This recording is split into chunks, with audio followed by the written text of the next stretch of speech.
The aspiration of these things is always to operate on Eastern Standard Time. We invariably operate on Indian stretchable time. But one way or the other, we're here, and we're so honored to have all of you join us this morning. Thank you very much. My name is Irfan Nuruddin. It is my honor and privilege to serve as director of the Georgetown India Initiative. Launched in 2015, November of 2015, the India Initiative aspires to build a robust platform for high-level conversations about India and about US-India relations. In doing so, we realize that we build on the shoulders of many of you who have been doing pioneering work in that space for many years, and we hope that by partnership, we too can contribute to this critical conversation about the role of these two great democracies in the 21st century. Today's conference wouldn't have been possible without the generous financial support of our lead sponsors, and we want to just make sure we acknowledge the Asia Group, McClarty Associates, and Mahindra for their support, and also that of the panel sponsors which are listed in the programs that you have. The beating heart and soul of any university are its students, and the student board and fellows of the India Initiative have been working tirelessly over the last month to get this conference prepared. And if you have a chance over the course of the day to meet any of them, you can tell them by the buttons that they're wearing, also the fact that they're dressed much nicer than most professors. Please thank them for me. And if you have hiring or have an internship program, they have their resumes, I'm sure. So, some quick organizational points while I have your attention. After this opening plenary panel, please join us for lunch. We have lunch that will be available both in the room that's immediately outside and also on the first floor outside the bioethics library. It's our honor to sort of share that lunch with you, and so join us. Feel free to wander around. It's a beautiful winter day here in DC. But the sun is out, and you can go sit in Dahlgren Quadrangle. And if you do, there is a set of stairs over there from which Presidents George Washington, Abraham Lincoln, Bill Clinton, and Barack Obama have addressed audiences much like yourself. So go check that out. For the last 230 years, dignitaries have been coming to Georgetown, and we are honored to be part of that long conversation and tradition. Let me ask that you ensure that your cell phones are muted, though we encourage you to use them to take lots of photographs of this incredible library, to share those on social media of your choice. Just don't call anyone during a panel, that's all. Finally, we're very grateful to the university for allowing us use of this incredible space. The Riggs Library is one of the oldest remaining iron libraries in the country. It now serves as a reference library, though we open it up to special events like the one today. If we could ask your help, technically we're not supposed to eat and drink in this library for very obvious reasons. We'll play with the don't ask, don't tell policy, but if you could help us with cleanup, that would be wonderful as well. Inspired by all those leaders who have come before us and spoken at Georgetown on conversations and issues of great import, it is my pleasure to introduce to you today the speakers for our opening plenary session. Before I do, let me just give you a sense of the format for the remainder of the day. After lunch, we'll have two sets of breakout sessions. One set will happen up in this room. The other will be in the bioethics library, 2 flights below us, equally gorgeous space. Then we will reassemble towards the late afternoon back in this room for a couple of plenary panels. And for those of you brave enough, strong enough, dedicated enough to stay with us the whole day, we ask that you join us for a closing reception at which we will showcase research done by our students on India as well. But it is a real pleasure then to start with this opening panel. We do so in honor and in memory of Ambassador Howard Schaefer, who passed away in November 2017. Ambassador Schaefer served as ambassador to Bangladesh as part of a 4-decade-long career in the US Foreign Service. And over that period of time, he was also a much beloved professor and colleague to those of us here at Georgetown University. He is sorely missed, but it is a great honor that we can remember him today by this conversation. And towards the end of this opening panel, we'll ask Ambassador Verma to introduce Ambassador Tezzy Schaefer, his wife and partner, intellectually and personally, to say a few words in Howie's memory.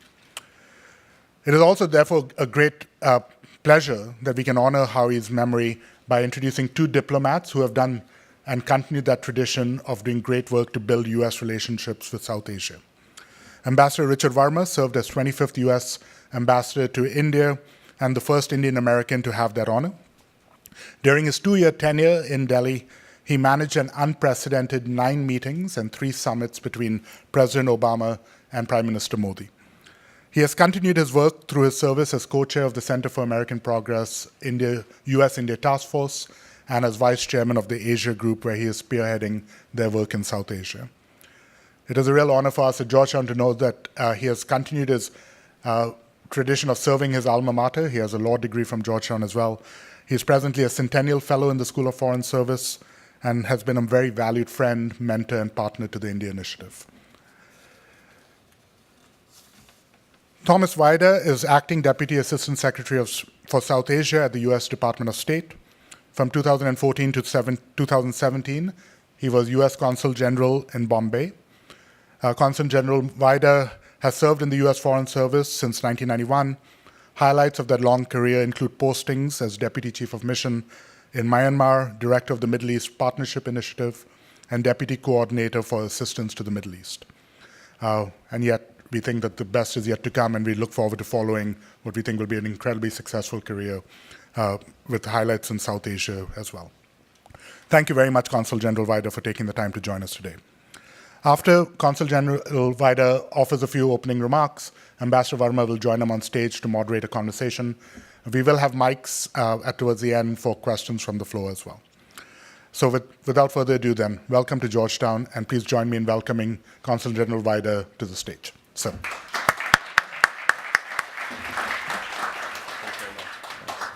Thank you. So good morning. First, let me express my thanks to Professor Nordin, the Director of the India Initiative, and Georgetown University for putting together today's event. Congratulations on the success of last year, and I know you'll build on its success this year as well. It's also a great honor for me today to participate on the podium here with Ambassador Verma, my former boss in India, whose tenure in New Delhi did so much to really build and strengthen the foundation of U.S.-India ties on which I work every day. It's also a real privilege to be part of this session dedicated to the memory of Ambassador Howard Schaefer. Ambassador Schaefer was a Foreign Service legend with a lifelong commitment to South Asia, from his work in India and Pakistan to his tenure as U.S. Ambassador to Bangladesh. He mentored generations of foreign policy leaders, not only in the State Department, but also here as a professor at Georgetown School of Foreign Service and Director of Studies at Georgetown's Institute for the Study of Diplomacy. This conference is a fitting acknowledgement of his vast contribution to the ties between the people of the United States and the people of South Asia. Visionary leaders like Ambassador Schaefer have made the U.S.-India strategic partner what it is today. Building on the strong foundation of shared values and democratic principles, leaders in both our countries have recognized the immense opportunities to work together to address global challenges and provide prosperous futures for our peoples. It is also useful to view this partnership in the context of the United States' abiding commitment to Asia and our role as an Indo-Pacific nation. Over the last 7 decades, the United States has promoted a free and open Indo-Pacific in which sovereign nations with diverse cultures and different aspirations can prosper side by side in freedom and in peace. This remains our strategic goal today, to safeguard the continuity of a rules-based system that has lifted hundreds of people out of poverty, hundreds of millions of people out of poverty in the region, and to usher in a century of even greater prosperity based on connectivity, innovation, and good governance. There have been a number of questions about what we mean by a free and open Indo-Pacific strategy, so let me briefly explain. Our goal for the Indo-Pacific is for nations to interact in a free and open region that allows each sovereign country to choose its path to prosperity, free of coercion.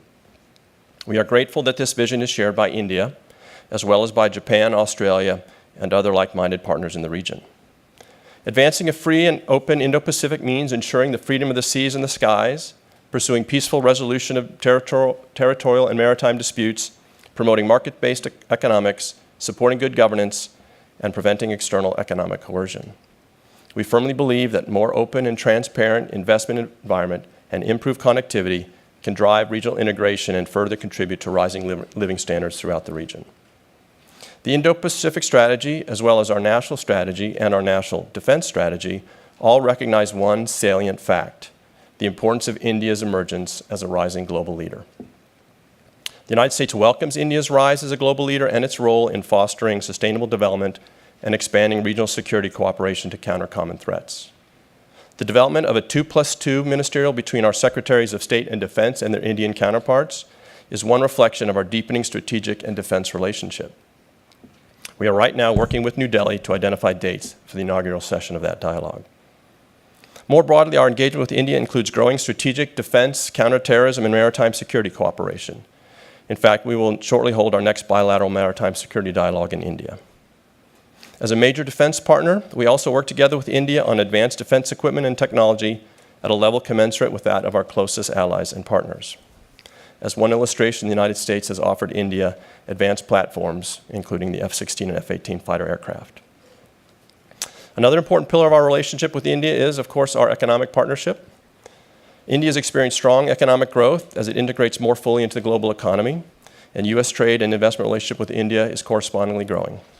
We're proud of the bilateral trade between our two countries increased by $11 billion in 2017, now totals over $125 billion, which is a record, and the two-way investment now tops $45 billion. U.S. companies see great opportunity in India, and we certainly support India's efforts to open up to greater trade and investment. But given the size of our respective markets, there's still plenty of room to expand the flow of goods and services in both directions, and then process for trade to be more balanced and fair.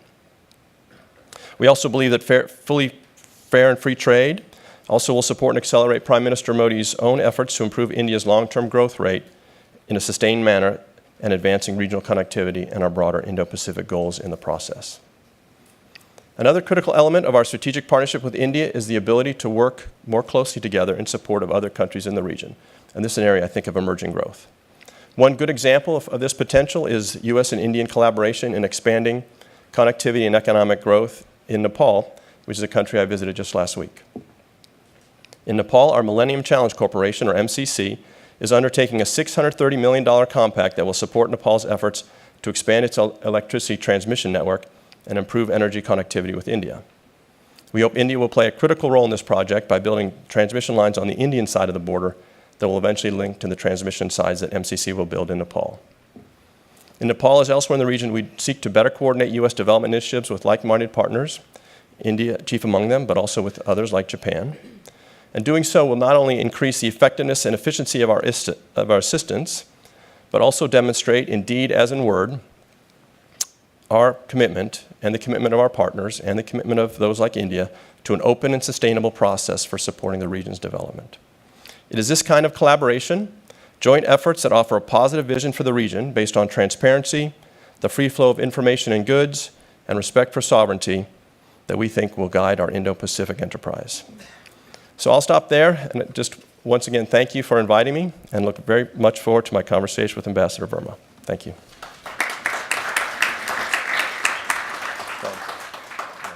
Yeah.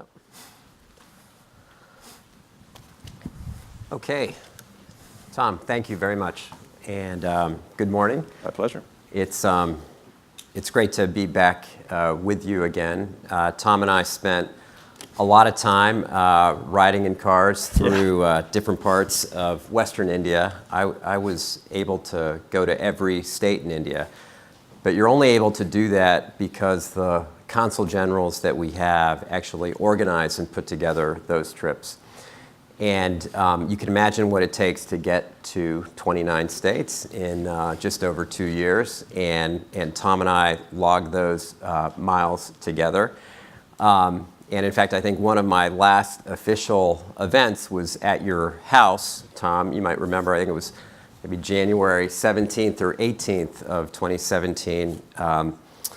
It was a classic Mumbai night, maybe a normal night for Tom, but it was a Facebook Live session with Amitabh Bachchan in Tom's living room. And I said, Tom, what are we doing after that? He said, we're going to go down and watch Shah Rukh Khan film for a while on his set in Mumbai.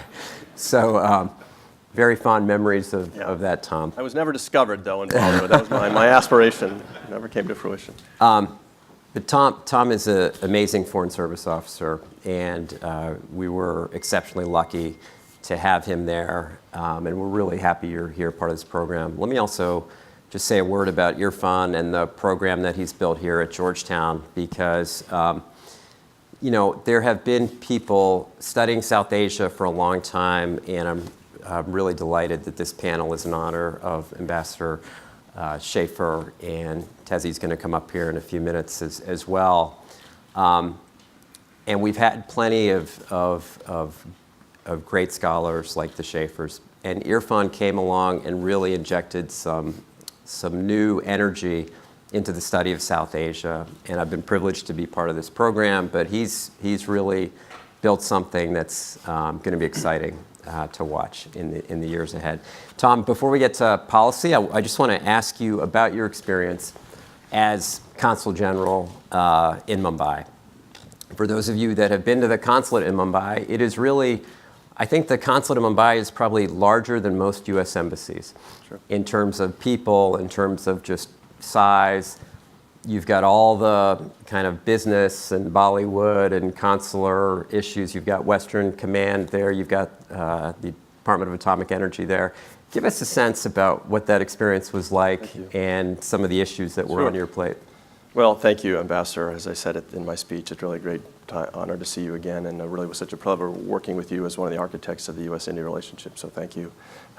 You had the most important job, I think, as a U.S. diplomat in India, but I think I had the best job as a U.S. diplomat in India, serving in Mumbai, and some of that is the fact that, I love Mumbai as a city, but and some of it is perhaps that we didn't have to deal with some of the challenges of managing government-to-government relations on a daily basis, because I think the great pleasure for me in Mumbai was the fact that we had kind of free reign in Mumbai and Western India to really get out and build partnerships across a broad range. As you note, there was an important military. I think in Mumbai, in many respects, it's sort of the Newport News and Norfolk of the United States because of the ship, the naval shipbuilding and just a little bit more traffic. Yeah. Right. But it's the Los Angeles, of India as the media capital and the entertainment capital. It's the Los Alamos of the United States because of the nuclear establishment and such. It's the New York, obviously with the stock market and the financial regulatory and agency and the central bank and such. So as you note, there was a great deal going on, and Mumbaikars were incredibly warm and hospitable and such. And I really found it remarkable that despite the fact that I came from halfway around the world, it was just so easy to connect with Indians and Mumbaikars in particular and such. And that's why I became, I think, such an acolyte of the U.S.-India relationship and so positive and optimistic. In my job currently as a government bureaucrat here, we're dealing with the government and we're trying to work through all these issues. I mean, by definition, we're trying to address challenges and maybe overcome differences of opinion.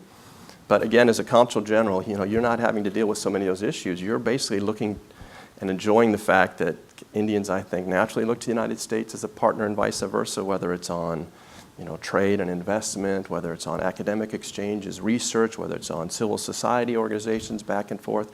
I mean, our scientists are even working to track gravitational waves in the far reaches of space. So, I came away from there really enriched by the experience, but also, as I said, hugely, hugely positive and hugely optimistic. Almost in a sense, despite what's going to happen between the governments because of these strong ties between our two peoples and our two societies and our two economies. You had quite a team there. We had a great team in Delhi and in the other consulates, and it's been like that in India. We've been blessed to attract, I think, the best and the brightest of the foreign service from across. Actually, we had every agency of our government represented in Delhi, and people really get excited about coming there. But I wonder if you could give folks a sense, especially aspiring young potential foreign service officers in this room, what does it take to end up in India as a foreign service officer? What is some of the training that you would go through? Thank you. Well, just to highlight the fact that I think there is really a growing India and South Asia cadre in the State Department. So that had been the case, for Japan and China and even Germany during the Cold War and such. I think it's increasingly the case now for India and South Asia as obviously India rises and the United States, I think, prioritize relations with India. I think, foreign service officers recognize that that's an important place to serve. And so, as you say, it does allow us to draw the very best of the foreign service. For those of you who have your resumes in hand, don't pass them out to any businesses. Take the Foreign Service exam and really join the State Department. So as you heard in the intro, I've been in the Foreign Service now 26 plus years. It is an incredibly rewarding and meaningful career. I mean, for those of you who have any interest in what's going on in the rest of the world, you don't just read about it or talk about it. You go overseas and you live it. You get to represent the United States and our values and interests overseas. Again, it's a wonderful career. In the case of India, so we do, obviously English is fairly prevalent, so there are plenty of people like me who go there without language training, but we do train people in Hindi and in Gujarati and in Tamil and in some of the other local languages because we have consulates in 4 different cities around the country in addition to the embassy in New Delhi. There's obviously a great focus on the strategic and defense partnership. There's obviously, as I said, a huge focus on cooperation and on economics and such, but those are just the beginning. I mean, as you noted, agencies across the U.S. government are there. So the richness of our relationship with India means that you can pursue any number of issues, whether it's energy, poverty alleviation, how we can help to train peacekeepers in Africa and such. We're doing so much with India that it really is, I think, a remarkable place for a foreign service officer to serve. One of the reasons the language skills are so important is because a lot of the first term officers and a lot of the consular officers will sit across the window from folks that may or may not be able to speak English. Right.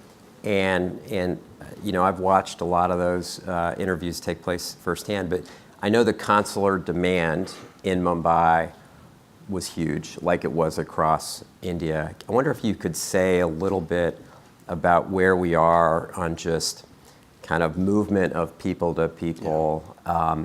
A lot of folks, frankly, are concerned that there's a looming fight over visas or H-1Bs, but my sense is the general trajectory is still pretty good. What's actually going on?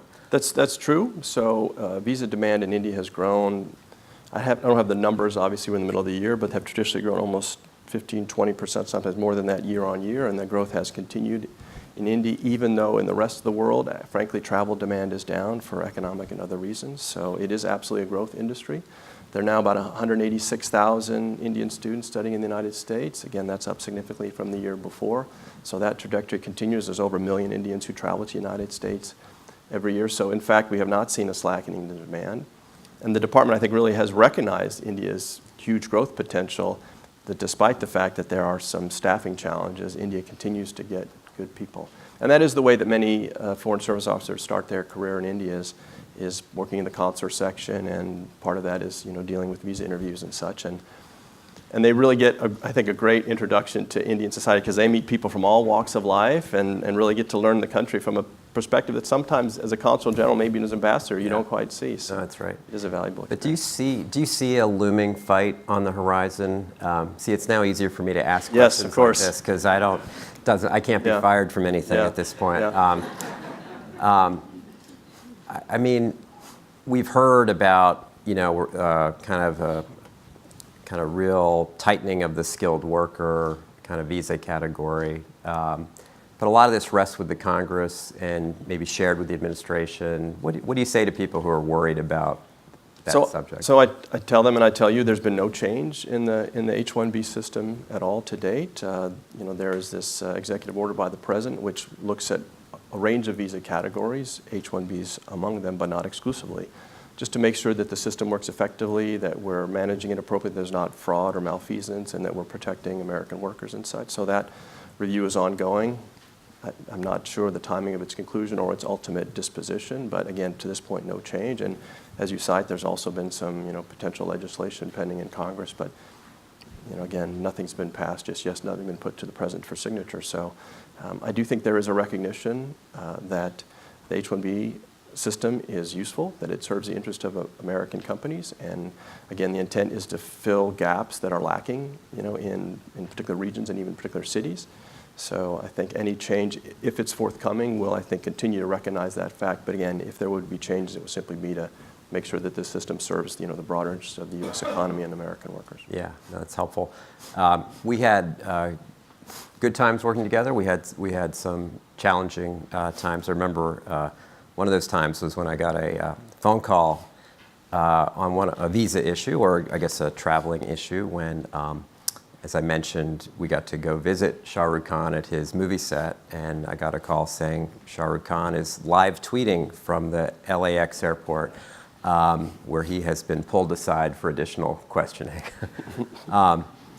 And things like that come up. Yeah, we subsequently met with him, with our consular chief, to talk through how we might be able to avoid that in the future and such. It hasn't happened since, so I guess that's a success. Yeah, things like that come up, but I think it's helpful to have these kinds of relationships. You go out and meet people, you talk about the process, so that when bumps do come up, you can solve them. And just to note, again, I mean, it's understandable to focus on where there may be some potential restrictions, but we've got a huge consular section. We've invested tens of millions in India to build better facilities, largely to be able to serve visa demand better. I mean, it is our intention here and certainly in Mission India, as you know, to help encourage and propel more travel from India to the United States, whether it's for business or tourism or students, because obviously it's good for the economy. But again, from my perspective, people who come here generally have a positive experience, and particularly if they're students and spend some time here, or business people with contracts and partners, these people become lifelong friends and allies, and as I said, serve to underpin the overall relationship. Yeah. So that absolutely is our intent.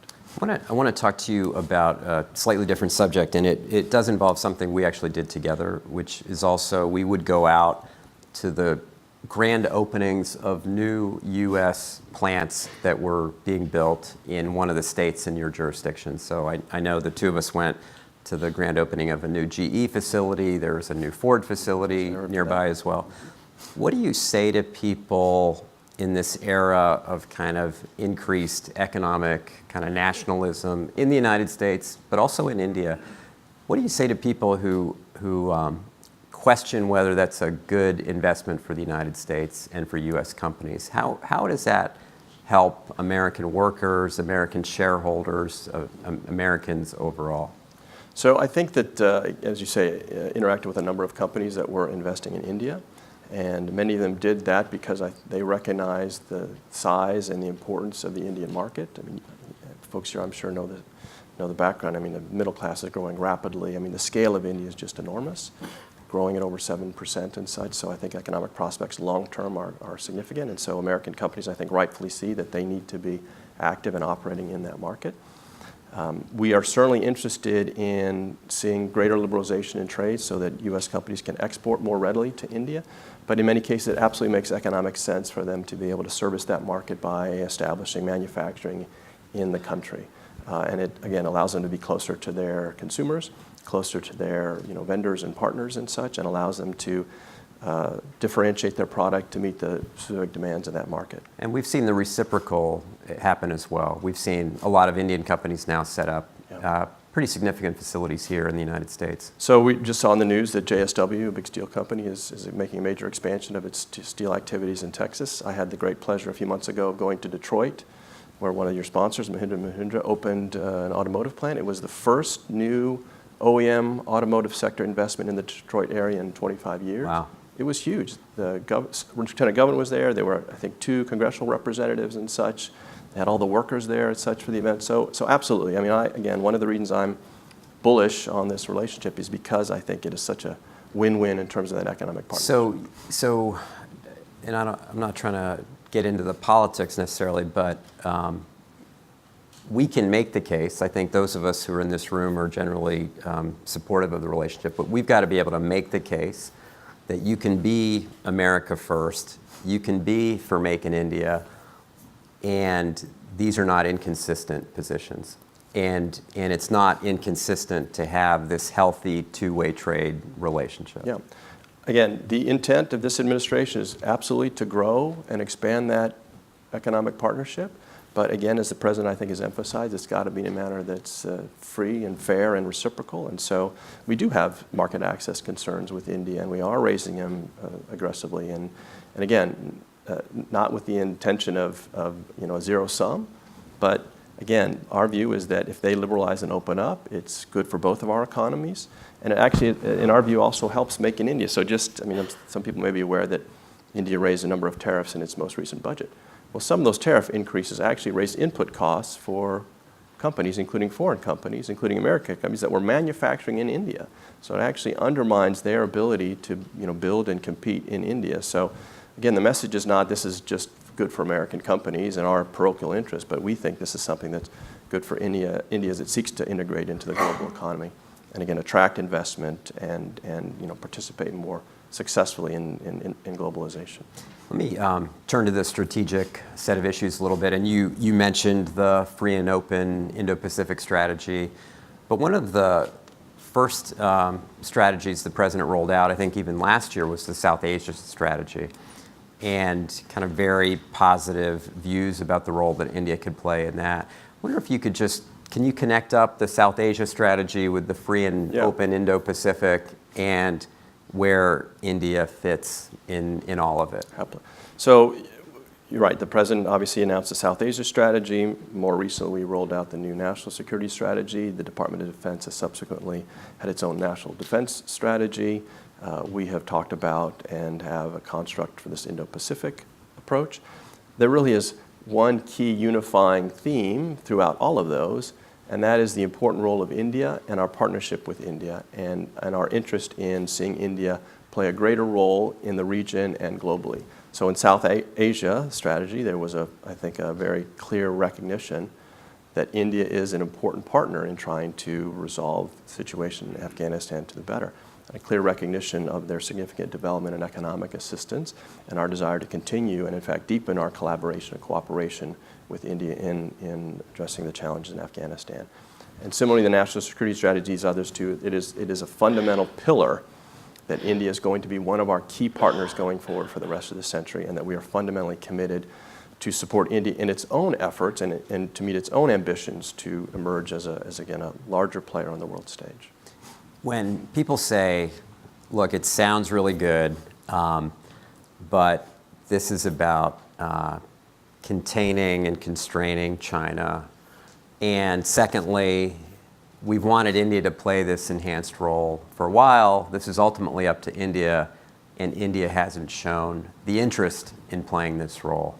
How do you answer the China question, and that ultimately this is something that's going to be controlled by India as much as we might want them to play a broader role regionally or across Asia? So I think the notion that the United States looks to India as a foil against China, or vice versa, is not only wrong, it really sadly underestimates the depth of this relationship and this partnership. So I highlighted just some of the different ways in which we're working together. We're doing this because it's good for us, it's good for India, we think it's good for the world. Certainly China is, I think, a common concern for both of us. I mean, both countries are looking to build or to have collaborative relationships with China, but both of us obviously face tensions and challenges with China as well. But I assure you, it is our approach to India is not through a prism of U.S.-China relations or any challenges with China and such. It's natural, I think, maybe for people to come to that perception, but as I said, it doesn't do justice to the full range and breadth of what we're doing together. And on India's interest or capacity to take on a broader role? So I think it's something that even Indian observers have talked about. I mean, they have a significant set of domestic imperatives as well. I mean, if you just think that there are hundreds of millions of people that are living in poverty that need access to electricity and such. 1 million people joining the workforce every month. So I think the Indian government needs to address some of these domestic challenges at the same time I think that it's trying to grow its role internationally and such. So I think we need to be understanding and patient of some of the challenges that India faces. But I don't think there's any lack of faith or concern about the ultimate direction and trajectory it might take. The U.S., we tend to be very impatient. We tend to have a smothering embrace. For better or worse. No, come on. So I think part of it for us is just to recognize that things will move potentially at their own pace, and we just have to recognize that. Yeah. In your remarks, you talked about the 2+2. You talked about the Quad. I didn't, but I can. Oh, right. Okay. The kind of Australia, Japan. So a lot happening on the strategic side. Is it fair to say there's a bit of a doubling down on the strategic side with maybe a bit of a pullback on the economic side, or is that not fair? So I think I would rather put it that we when the administration came in, they looked at the various dialogues and structures we have bilateral with India, and they made some adjustments. So the 2+2 is a new initiative. The President and the Prime Minister talked about it when they met last summer, and it was announced sometime thereafter. And I think it's just a recognition that a lot of the issues that we work on together, it makes sense to bring state and defense and MEA and MOD together. So a lot of the regional security issues, some of the defense cooperation issues, counterterrorism and such, it just makes sense to have both those ministries from the respective governments in the same room talking them through because there is so much overlap. We still, however, have the commercial dialogue. We still have our trade policy forum. Those two met last fall. In fact, I just came from an intersessional TPF meeting with the Indians last week. How would you characterize that? So it was a stock-taking exercise, Yeah. and I should say this, that we weren't looking for breakthroughs, but the tenor and the tone was absolutely positive. This was a chance to kind of lay out where we are, what are our issues. The Indians talked about what their issues, identify some possible way forwards. There was no acrimony at all. I think that it's trying to make sure that we have full understanding of each other's sides, and that's the basis, I think, for trying to make progress. The CEO forum, is going to be reformed as well. So I think we are absolutely committed structurally to the economic partnership stuff. It's true, though. It's just the reality that those issues are hard. They cross all kinds of different constituencies and interests.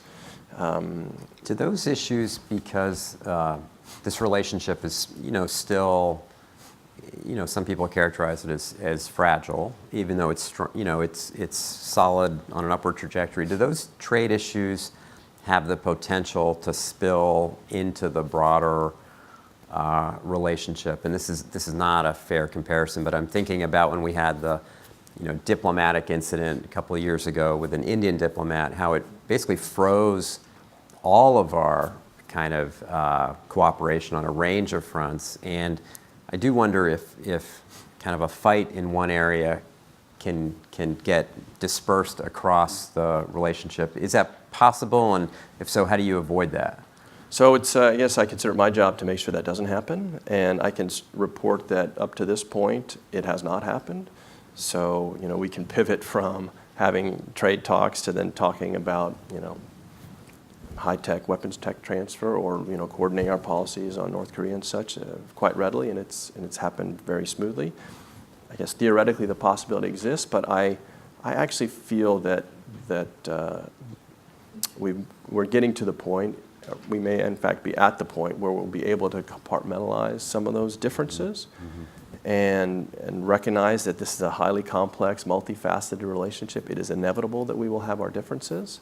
And I think what matters is that there is that kind of overarching strategic partnership and a recognition, I think, on both sides of how important this relationship is, how it serves our broader interest, such that we can work through those differences when they exist, even if they do become somewhat bitter at times, and not let it bleed over into all the other things we're trying to do together. Let me ask you one final question, then we'll turn it over to the audience for questions. So think of your questions. I just want to talk to you about the subject on students. And you mentioned, I guess, a high record number of students, Indian students in the United States last year. But we still don't have many Americans going to India. I think Alyssa Ayers in her new book talks about how twice as many American kids go to Costa Rica each year to study as opposed to India. Yeah. And I get, the attractiveness of Costa Rica, yeah, but we ought to be able to generate some more interest. Is there more we can do in the higher education area? And I think of it, Georgetown, I think, was the site of the last higher ed dialogue a few years ago. But then, it seems like there's a lot of ad hoc kind of university to university. We can't really seem to get off the ground in this area. No, I think that's an area we probably could and should pay more attention to. I used to speak to university leaders regularly in India. University of Mumbai has hundreds of thousands of students. Pune University, students in Madhya Pradesh, University of Madhya Pradesh. They're all interested in attracting more students. Some of the challenges is just the infrastructure. So, frankly, dormitories, places, cafeterias, some of the basics that maybe a foreign student might consider important. There's still issues, I think, in some cases around transferring credits and such. So, I think there's work to be done there. I know the Indian government is still uncomfortable with the notion of foreign universities setting up campuses, which is one way that you could obviously more readily bring American students if an American university was able to set up. So it's important. I think the number is below 5,000, so it really, the discrepancy is huge. And I think for the same reasons we'd like to see Indian students come here, we'd like to see more Americans come to India. So I think starting these sort of summer programs or short-term programs, I think, again, it's not ideal, but it's at least a beginning and gets people comfortable with the notion and maybe does create the institutional basis. But I think you're absolutely right. We ought to be thinking about how we can work on that at a more macro level. Great. Okay, so hands, and I get to call on people right here in the front row, and they're going to bring you a microphone. Yeah. Thank you, Ambassador Verma, and thank you, Thomas. I'm Pradeep Kapoor. I've been a Foreign Service Officer for India and an Ambassador for India in many countries. I teach here in the University of Maryland. I'm a Professor of Public Policy. Very great perspective, very great insights, and I'm very glad to be here for this discussion. Congratulations to both of you. I see you both as diaspora of the US and India, and now as ambassadors of India in the US. My compliments and congratulations. What I would like to understand from both of you, since you have been so immersed in this relationship and done so much for this relationship, is also touch upon your thoughts or your perspectives on one area which we need to address, which I found missing in your talk, and that is the aspect of the cultural aspects, cultural background of the two countries being so different. There are so many commonalities, so much synergy across so many sectors as you have discussed. But as a Deputy Secretary for Americas in the MEA, Ministry of External Affairs in Delhi, I was dealing with a large number of bilaterals. And I found that that was a very big impediment to our understanding of each other in terms of making significant progress as bureaucrats from the two sides, because we brought in a lot of cultural baggage. So, I see the Indian diaspora here becoming very active and becoming the spokespeople for India. And you mentioned, I am taking on your last point about just 5,000 Americans in India. So the Americans who have worked in India, either in the consulates or in the embassy or anywhere, Peace Corps, whatever earlier, they are good ambassadors. How do you sort of bridge this gap? Do we have a greater American diaspora in India which will help ultimately? Do we have any other means of understanding each other better culturally? Yeah. Because you have both understood that. Yeah. But can we hear your perspective? Thank you. You want to go first? Oh, I get to go first. Okay. I thought I was just asking questions. So I don't see a cultural divide. I really don't. I think, obviously the numbers are terrific. 4 million people in this country of South Asian, specifically Indian descent, involved in every aspect of life. I tell people when I started working on Capitol Hill, there were 5 staff members across the entire Capitol complex that were of Indian descent. Today we have 5 members of Congress. Think about how far we've actually come. People always say it's a bit of a cliche about the shared values. It's really not a cliche. I mean, I think there is something, I was just with Ash Carter, former Secretary of Defense, a few days ago. He talks about this concept of we're destined to be kind of best partners and friends, natural allies, because our systems, constitutional democracies, protecting diversity, protecting minority rights, freedom of speech.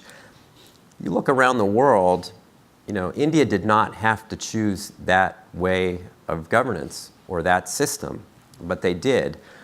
And it does connect us through thick and thin, through all kinds of challenges.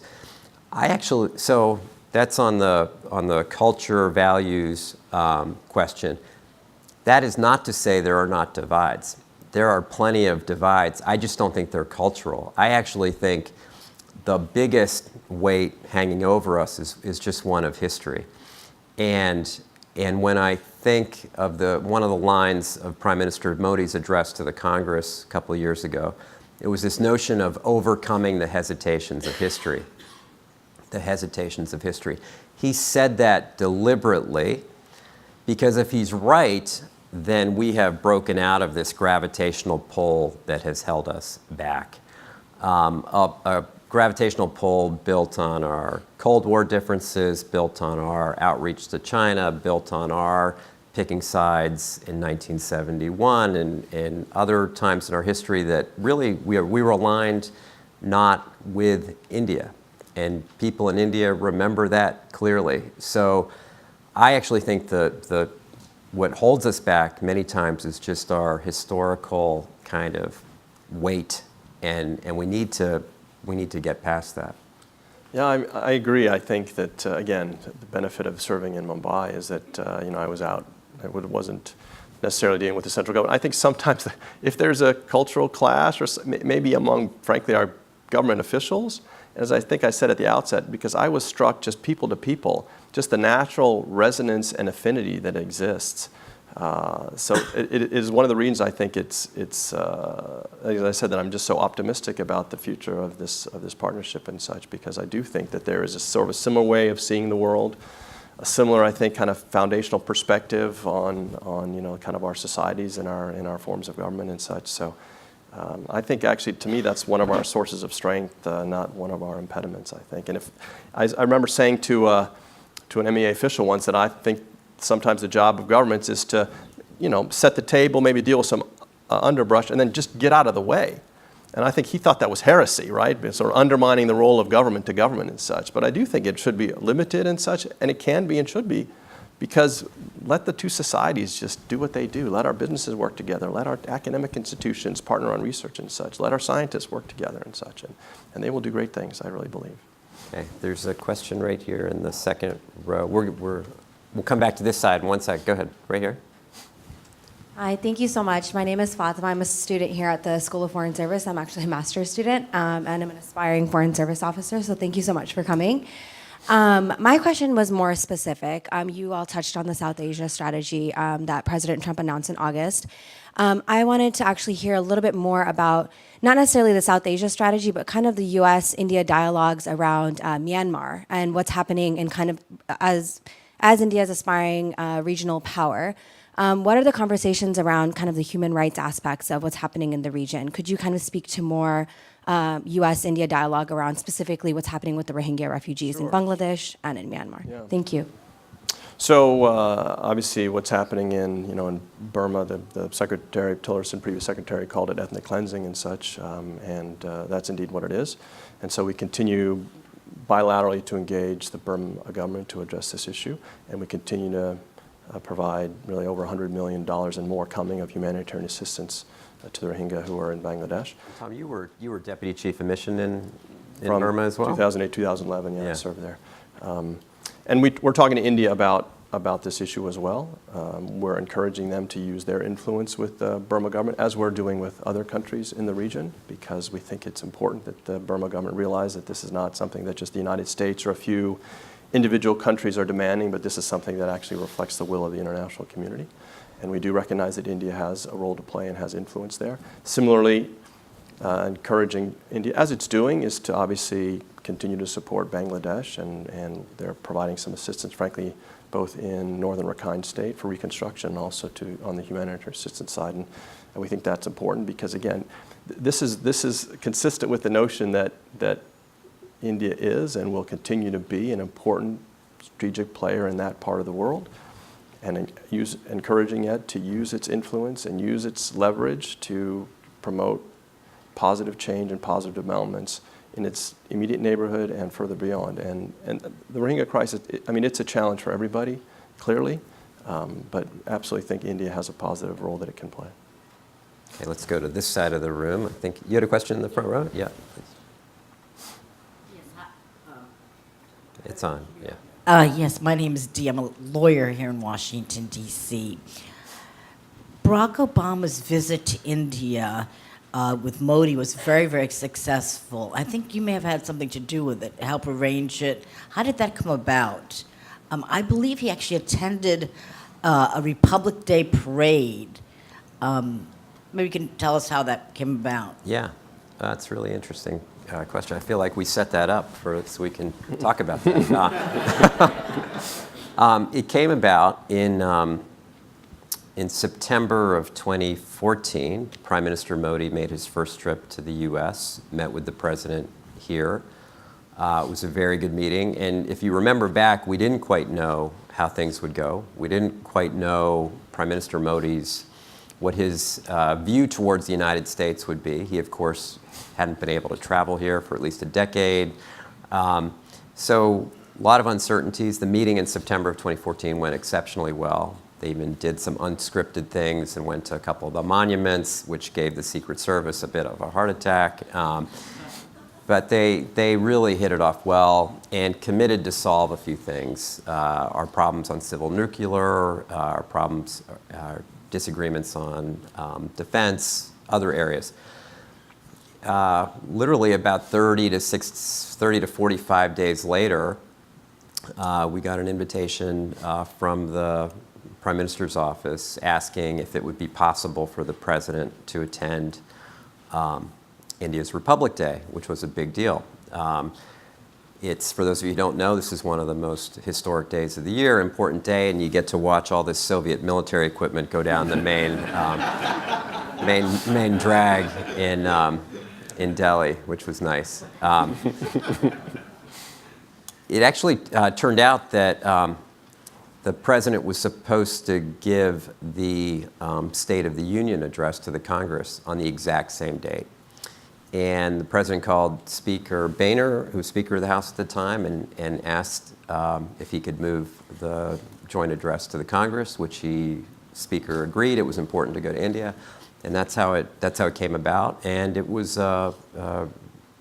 terrific visit. And that, these visits, we were lucky because you just get to ride in the wake of all this activity that's created and all of the kind of initiatives that are created. So that was the background, and frankly, the more visits, the better. It really, really helps in so many ways. Anything to add to that? Well, I would just say, before I went out to India, and so let's say the end of 13, the beginning of 14, I knew I was going to go to Mumbai, but obviously it wasn't posted until the following summer. This was before the election, and there was a sense of, I think, frustration on both sides, even cynicism and such. So I found that both the Prime Minister's visit here and then the invitation, the President's visit there, I think kind of transformed the whole tone and tenor, and I think really was important to put us on this trajectory, which I think we continue on today. Yeah. Let's see. Let's get some. Are you a student? Yes. Let's do a student. Yeah. Hi, my name is Varun Kota. I'm a second-year student, undergraduate in the School of Foreign Service. So I know you did not want to make this a discussion of India versus China, but I still had a question about what China's doing with the One Belt, One Road program. Sure. There's a lot of investment in Asia and across Eurasia. So what can the United States and India do together to counter that soft power increase that China's getting through its One Belt, One Road program? Let me ask you a question. Do you think One Belt, One Road is going well?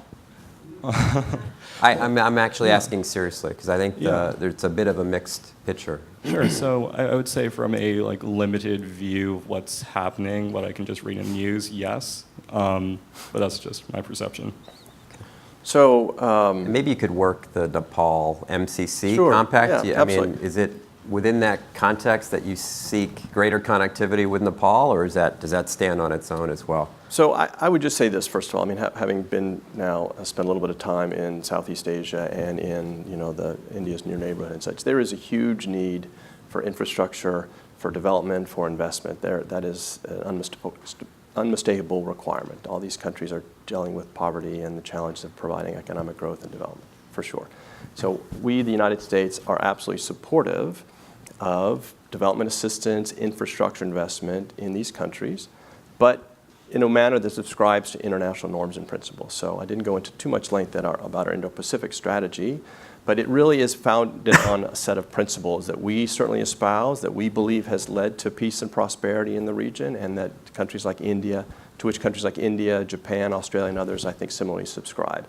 And it's some of the things that I mentioned, but certainly in the infrastructure space, it needs to be transparent infrastructure. It needs to be infused with rules and rights and obligations, and needs to meet the specific development needs of those societies and such.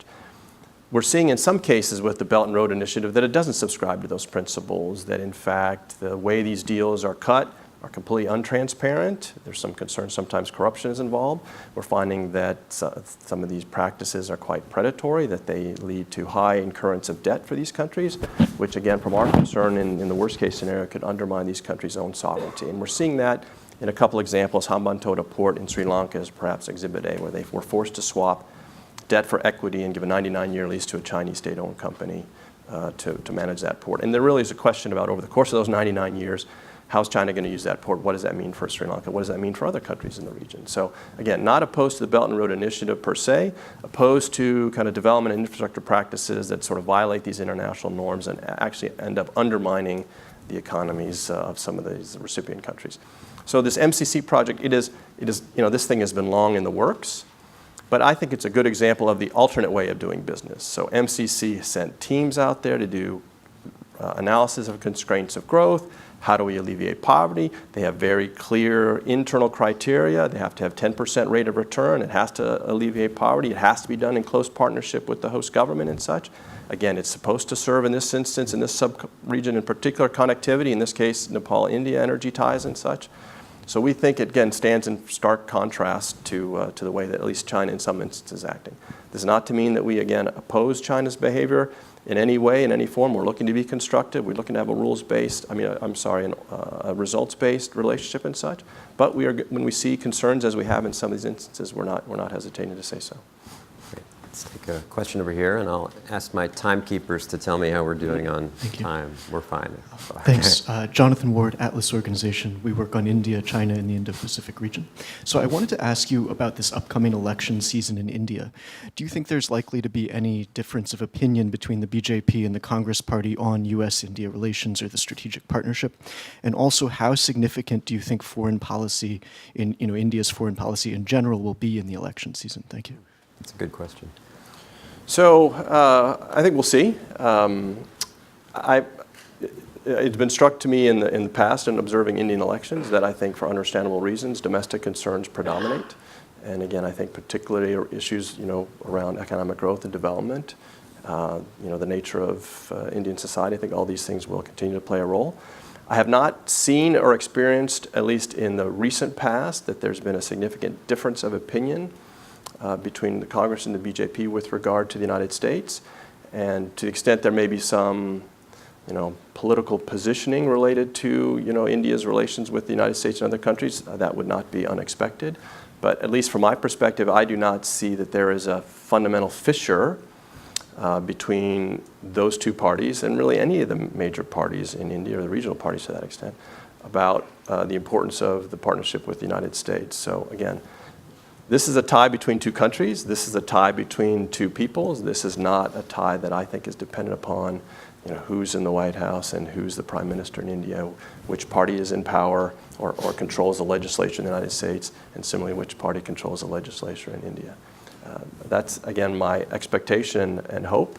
But I think it's, again, based in my own experience and my own sense of kind of the direction that India itself is headed in the future. And the role that India, again, aspires to play more broadly, which, again, I do not ascribe to any one particular party.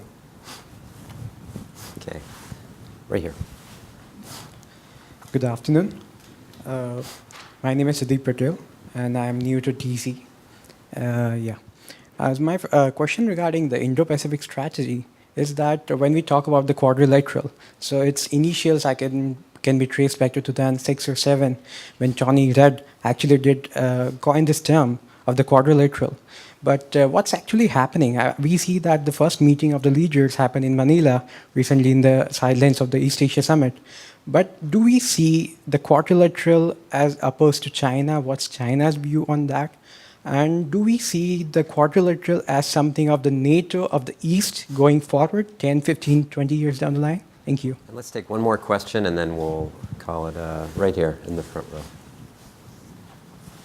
Thanks, Rich. Thanks, Tom. Bipul Chatterjee, Executive Director, Kurtz International, which is a non-governmental think tank with our headquarters in Jaipur and our centers in several countries. Only yesterday we launched our center in DC.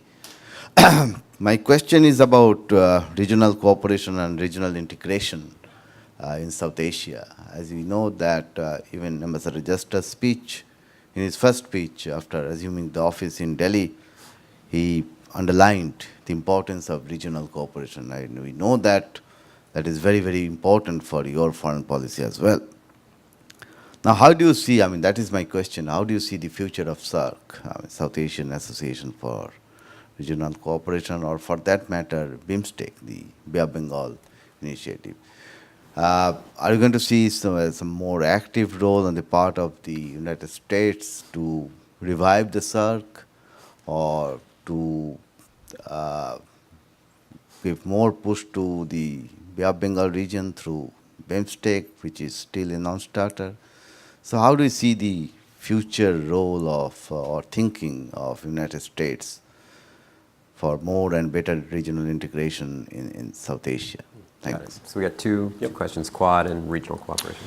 So I think important to clarify that the Indo-Pacific and some of these efforts we're undertaking, whether it's the trilat with with Japan and India, whether it's the Quad that also includes Australia and such, this is not an effort to create some sort of new architecture. So we fully recognize the primacy of existing organizations. So the U.S. fully committed, for example, to the important role of ASEAN. Obviously, APEC plays a role. There are obviously some regional organizations in South Asia as well. This is not an effort to undermine or somehow replace those structures. This is simply an effort to bring together countries that share certain values, that share certain interests, that again are supportive of these principles that we all believe is important, again, to ensure stability and peace and prosperity for that region and such. And to help just make sure that we are acting in concert and that we're acting, whether it's in our foreign policy efforts, whether it's looking to make our assistance more complementary and more coordinated and such, that we're just acting to help spread and I think strengthen some of these initiatives and some of these principles, as I say. So it's not meant, the Indo-Pacific is not meant to be exclusive. You know, we're happy to have every country that chooses to sort of sign up or at least endorse or act, most importantly, act in accordance with some of these principles to do so as well. We would like to continue the Quad conversation. Again, we think it makes sense if we're talking about the Indian Ocean region in particular, maritime security, for example. Australia has a lot to offer, and they certainly are an important partner for us. You know, India has a trilateral with Japan and Australia. I mean, it's not so difficult from our perspective to just meet at a diplomatic level. We're not looking to push it up, you know, real senior. I mean, the meeting that happened in Manila was assistant secretary level, so that would seem to make sense for us. But again, even as we pursue the trilat and some of these other things as well, it's just another way for us to continue, I think, to coordinate and ensure complementarity of action and approach among like-minded partners. I mean, in terms of the regional organizations in South Asia, I mean, that is clearly one of the challenges, is that you don't have high-functioning organizations and institutions in South Asia as you might in South Asia, ASEAN obviously being a keen example. You asked about our role in pushing SAARC. It's not really the United States' role to kind of push a particular agenda in SAARC. I mean, I think right now the challenges among India and Pakistan makes it difficult to perhaps envision SAARC moving forward. So I think it's up to these countries in the region to decide how they want to use that. And I know they're looking at even sort of sub-efforts like BVIN with the motor vehicle agreement and such. So I think there is an interest even among the members to see if they can coordinate better, because everywhere that I go, the lack of connectivity is the lack of sort of economic development that would bring is, I think, recognized. So it's no mystery to the region that they need to try to overcome some of these connectivity hurdles and such. I would say that from the United States, though, we're happy to look for ways that we can maybe partner better with some of these organizations. For example, whether it's the ones you mentioned or even in the maritime space, perhaps seeing if we can make better use of IORA or work better with IORA as well. So I think it's a work in progress. I think it is among the different ways that we can help facilitate this regional integration. But again, ultimately, it's going to be the countries and the governments themselves that are going to have to make those decisions. Tom, thank you so much. My pleasure. Thank you, Ambassador. Get a big applause for Tom Vita. Okay, I'm going back. You can stay right here. Stay right here. And really, I just want to say thank you to you, your family, who's amazing for your years of service. And we can see why Americans are so proud of our foreign service and look forward to all of your work ahead. And you've got a big group of people to support you here at Georgetown. Thank you, Ambassador. Let me turn to Ambassador Schaefer. And I mentioned history as part of something that we all keep in mind when we talk about South Asia. And in a lot of ways, the U.S. relationship with South Asia is very recent. And the U.S. relationship with India is not that long in kind of a modern context. 71 years, 40 years of those were in the Cold War. Many of those were, we weren't particularly close. We have to turn to people who know the region and who have lived there and have worked there and have put in so many hours, and then come back and given us their thoughts and ideas and writings and speaking. And Ambassador Howie Schaefer and Ambassador Tezi Schaefer, there are no two people in America who knew more about South Asia. And Ambassador Schaefer is the go-to person for South Asia. I'm really honored that this panel could be in honor of your husband. And the fact that you're here today, the fact that we've all had a chance to learn from you at some point, that we will continue to learn from you, has really been so special. And just thank you for your family's decades of service. Thank you so much.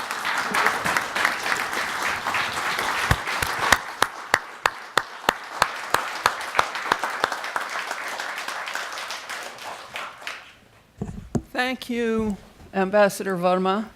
Thank you, Tom. And thank you, Professor Nuruddin, who must be hiding. Oh, no, not quite. And all of you. When my wonderful colleagues at McLarty said that they had agreed with Nuruddin on a series of lectures in memory of Howie, that was such an honor and such a touching way of remembering him that I must thank you all on behalf of not just me, but my family. Howie loved the Foreign Service and would have been thrilled that an event that was in his honor talked so much about what the Foreign Service is actually like. He loved India. He started out his connection with India under John Kenneth Galbraith in the embassy, who was a formidable and not altogether agreeable character. Continued in what they still refer to as Bowles Raj, which I heard in Ambassador Verma's description of his team in Delhi, echoes of what people used to say about Chet Bowles' embassy. He had recruited a political section that was kind of a mini State Department. There was a China expert. There were experts on Russia. He wanted to have his own team. Howie had a huge affection for Ambassador Bowles, but didn't actually think he used the team terribly well. But it was one heck of a team. Howie went on to serve in Pakistan, Bangladesh, and he came to Sri Lanka with me. By that time, he had retired from the Foreign Service, but he was in residence with me as I had been with him in Bangladesh. And he wrote on the region. He wrote professional biographies of two ambassadors to Delhi. One was Bowles, but the next one he wrote about was Ellsworth Bunker. And we wrote one book together on India, India at the Global High Table, which came out last year, both in Washington and in Delhi. He kept up with his friends, and let me tell you two stories. One was an Indian friend. He had been a banker, and he had had some relevance to the first job Howie had in the embassy in Delhi, but not much relevance to his work as a political officer. But years later, up to 18 years after I retired from the Foreign Service, on every trip to Delhi, we would go around and have tea, and Mrs. Taneja would prepare this fabulous feast. We never ate dinner that night. And the poignant news came 2 months after Howie passed away, when D.V. Taneja also passed away. And the other story is from the United States. We went around to call on Ambassador Bowles, who by that time was aging and quite ill with Parkinson's disease, and who happened to live in a part of Connecticut where my family had deep roots. So we went over to the Bowles' house in Essex. Howie, we weren't married yet at that point. We had met a couple of months earlier that summer. So Howie put me on the phone to get directions to the house. I know the roads well. Directions made perfect sense. turn right after this gas station and take a long drive through the woods. And there were all these signs, which one finds in Connecticut, saying trespassers will be prosecuted. And Howie said, this can't be right. I said, trust me, it's right. So we came around a corner, and a gentleman in a Sikh turban came darting across in the sunshine and then disappeared. And Howie said, it's right. And the next person to appear was Mrs. Bowles, who said, he told me the man from Bhagwandas Road is here. Howie had lived in Bhagwandas Road his first 6 years in Delhi. He loved Georgetown. He taught 2 courses here, one on India, Pakistan, Bangladesh, and the United States. And the other, which he kept up until the end and which he had pretty much developed himself, was called Practicing Diplomacy Abroad. And I wish we could have got you to speak in his course, but I may rope you into it because I have now inherited that course along. So prospective Foreign Service officers in the audience, take note. It used to be open only to seniors. I think they're now letting juniors in. And you won't get him, unfortunately, but you will get me. So that leaves the only part of his 3 big loves outside the family, which unfortunately this morning's gathering is not able to help with, and that is Washington Nationals baseball. But there is a Georgetown connection there too. His longtime cardiologist at Georgetown University Hospital is a guy named David Pearl, and he's the only person I know who may be an even more dedicated Nats fan than Howie was. Thank you all for being here, and thank you for the great honor you do me.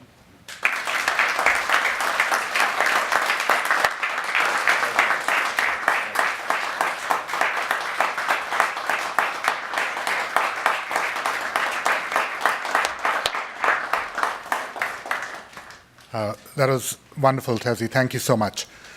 We are very grateful. Ambassador Verma clearly has another career as a talk show host whenever he wants. And Consul General Wider, thank you so much. Thank you to those of you who asked questions. We are going to break for lunch. As I said, there's lunch outside and also on the first floor. The next set of panels will start at 1 o'clock sharp, Eastern Standard Time, right? So there'll be a panel in this room. Both panels will continue on themes that Rich and Tom spoke about. The one in this room will focus on U.S. trade and investment and how we can grow those relationships with India. Rick Rossau will do the honors of moderating that panel. And downstairs in the bioethics library will be a panel co-sponsored with In Diaspora. Sanjeev Joshipura, the executive director, will moderate that panel to discuss the power of the diaspora in building those stronger relationships. So lunch back in one of those rooms at 1 o'clock sharp. Thank you so much.